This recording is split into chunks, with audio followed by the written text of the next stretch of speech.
ములుగు జిల్లాలో మంత్రి సీతక్క పర్యటన కొనసాగుతుంది. ములుగు, గోవిందరావుపేట, తాడ్వాయి మండలాల్లో పలు అభివృద్ధి కార్యక్రమాలకు ప్రారంభించారు మంత్రి. పనులు పూర్తి చేసుకున్న సిసి రోడ్లు, గ్రామ పంచాయతీ భవనాలు, పశువుల పాకలను ప్రారంభించారు. 2,34,00,000తో తలపెట్టిన నూతన పనులకు మంత్రి సీతక్క భూమి పూజ చేశారు.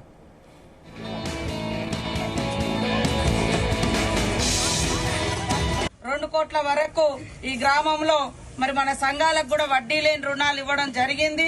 ఆ వడ్డీ కూడా గత ప్రభుత్వం గత సీజన్ లో మన ప్రభుత్వంలోనే గతంలో మొన్న వరకు తీసుకున్న అప్పులు వడ్డీ మొత్తం కూడా ఇచ్చినాం.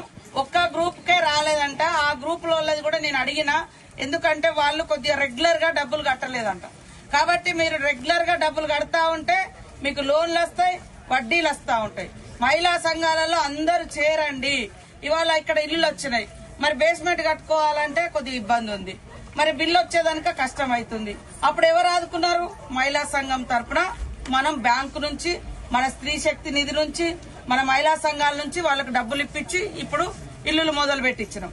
వారం 15 రోజులకు బిల్లు వస్తుంది, మళ్ళీ వాళ్ళ డబ్బులు బ్యాంకుకి ఇస్తాం, మహిళా సంఘాల ఇచ్చే వాళ్ళ దగ్గర ఉన్నాయి వాళ్ళకి ఇస్తాం, ఎవరికి అట్లా.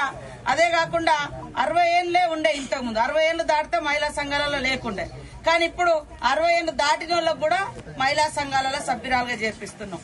అంతకుముందు 15 ఏళ్ల ఆ తర్వాతనే ఉండేది. ఇప్పుడు 15 ఏళ్ల నుంచే మరి సంఘంలో చేరే అవకాశం.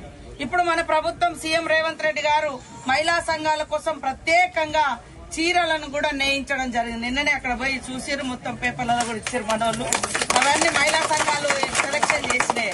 అట్లనే అందులో ఎవరైనా సభ్యురాలు గుండి చనిపోతే దురదృష్టవశాత్తు ఇప్పుడు పోతున్నాం మనం, యాక్సిడెంట్ అవుతుంది, ఇంకా చెరువుకు పోయినాం అందులో పడి చనిపోతారు, లేదా ఎక్కడో అనుకోకుండా కరెంటు షాక్ వచ్చి చనిపోతారు, లేదా పాము కుడుతుంది, తేలు కుడుతుంది, ఇట్లా ఏదన్నా ప్రమాదం జరిగి చనిపోతే ఆ మహిళా కుటుంబానికి 10 లక్షల రూపాయలు ఇస్తా ఉన్నాం.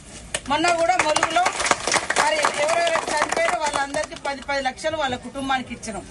ఆమె ఎందుకు? మన సంఘంలో కేవలం సభ్యురాలు అయినందుకే.